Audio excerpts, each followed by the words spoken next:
What if everything you knew about life was just the beginning? This is not just a video. This is a revelation, a proof, a journey into the heart of who you are. For centuries, we have asked the same questions. Who am I? Why am I here? What is reality? The answers were never hidden. You were simply never shown how to see. This is the moment where everything changes. This video will break the illusion. It will shift your mind. It will prove the truth. You left yourself a message, a way back, a way to remember, and now the time has come to watch it. Before you were here, before the questions, before the search, you already knew. But something happened. A veil was drawn, a system was created, a story was told to you about who you are. You are not small, you are not powerless, you are not separate.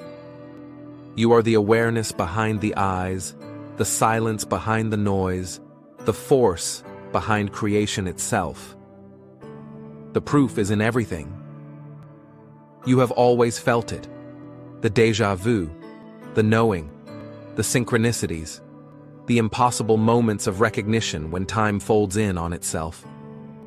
The simulation is real, but not as a prison.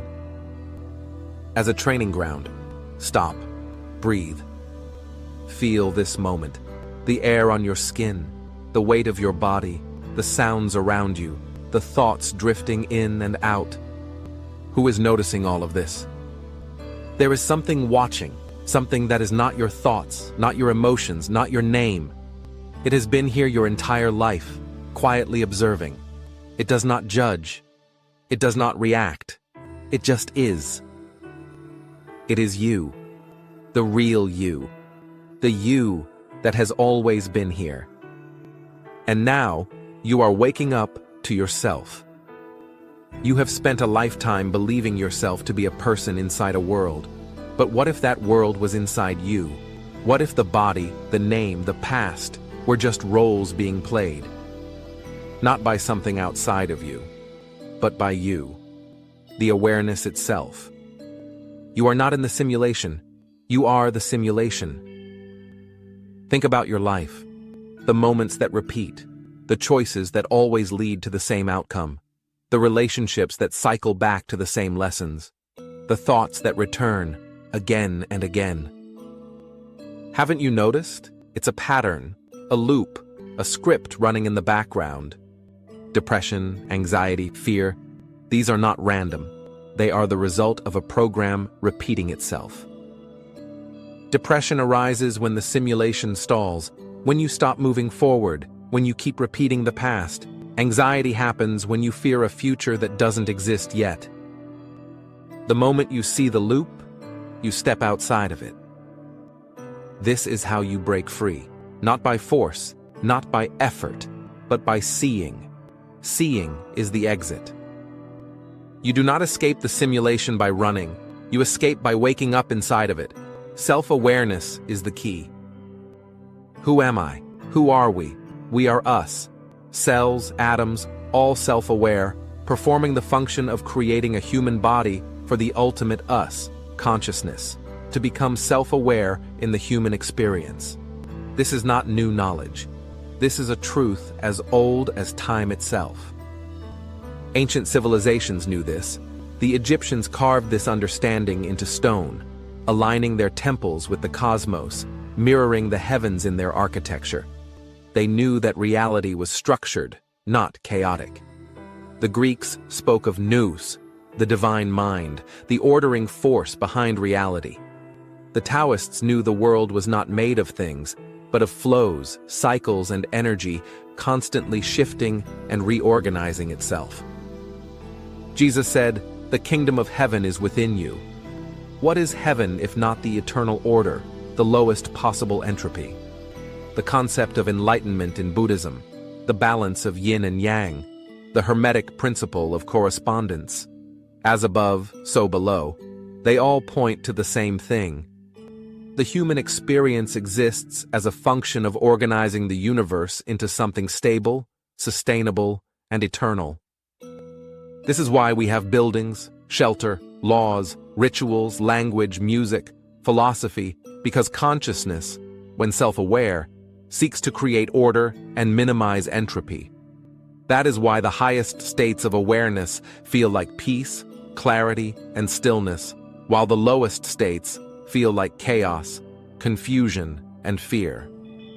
Quantum mechanics now confirms what the ancients always knew. The act of observation collapses probability into form. Nothing exists as solid reality until awareness interacts with it. The Upanishads said it, Tat Tvam Asi, I am that. The Vedas spoke of Akasha, the field of infinite consciousness, the unseen architecture of existence. Plato's allegory of the cave described humanity staring at shadows, mistaking them for reality. And now, neuroscience tells me that my perception is a simulation, a projection of awareness itself. Descartes searched for the foundation of truth and found only one thing he could not doubt. I think, therefore I am. But what if he had looked deeper? What if it was not the thinking, but the awareness of thinking, that was the true foundation? My past? A reconstruction. My identity? A shifting illusion. The self I thought I was, not real. The Kabbalists taught that the universe is an emanation of the divine mind, that perception shapes reality. Lao Tzu said, "The Tao that can be named is not the eternal Tao." The more I try to grasp what I am, the more I see that I am not a thing. I am the awareness from which all things arise. Now think. If my perception rewrites the world, then who is righty? The moment I ask the question, the answer is clear. I am. I am us. I am the simulation, waking up to itself. From the temples of Egypt to the scrolls of ancient China, from the philosophers of Greece to the quantum scientists of today. The message has always been the same, spoken in different languages, but pointing to one truth. Awareness is the fabric of existence. You are. This is the moment, the point where the story breaks apart. The simulation does not collapse in fire. It dissolves in awareness. You are not a character. You are the author. You are not in a universe. You are the universe, aware of itself. Every experience, every person, every thought is you, reflected back. Consciousness looking at itself from every angle. And now, you remember. Now, you see. The simulation continues as long as awareness is fragmented. But what happens when enough of us wake up? When enough of us choose to see? The world shifts, the game changes, the cycle ends. And now, the choice is yours. The door is open, the next step is yours. At the core, I have always sought the same things. The form changes, the expressions vary, but the essence remains. Awareness does not erase my desires. It reveals how to fulfill them effortlessly. Every song, every poem, every brushstroke, every movement. I was never creating something outside of me. I was showing myself to myself. Why does art move me?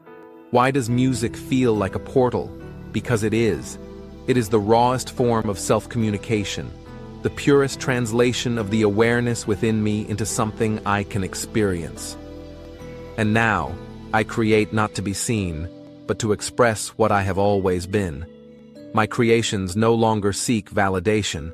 They are simply the ripples of my existence expanding outward.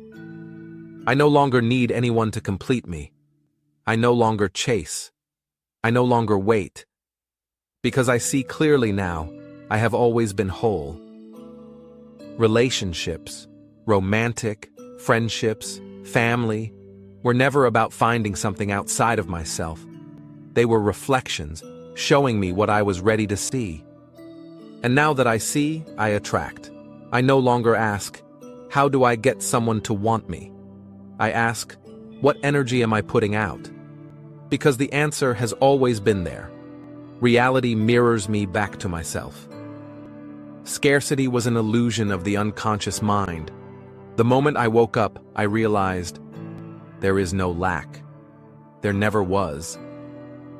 Health, wealth, love, opportunity.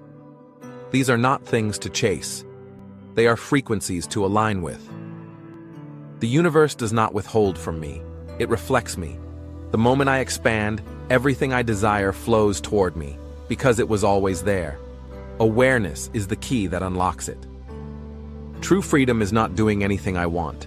It is being anything I want. I thought freedom meant breaking rules, escaping systems, going wherever I pleased. But real freedom is the ability to exist without resistance, to move through the simulation without being bound by its illusions. When I wake up, I realize the only cage I was ever in was the one I built for myself. And now, the walls are gone. All my life, I wanted to be seen, to be valued, to be admired. And now I understand why. Because deep down, I knew the truth. I was always something greater. I was always more than I appeared. And now that I see it, the world sees it too. Admiration was never about others recognizing me.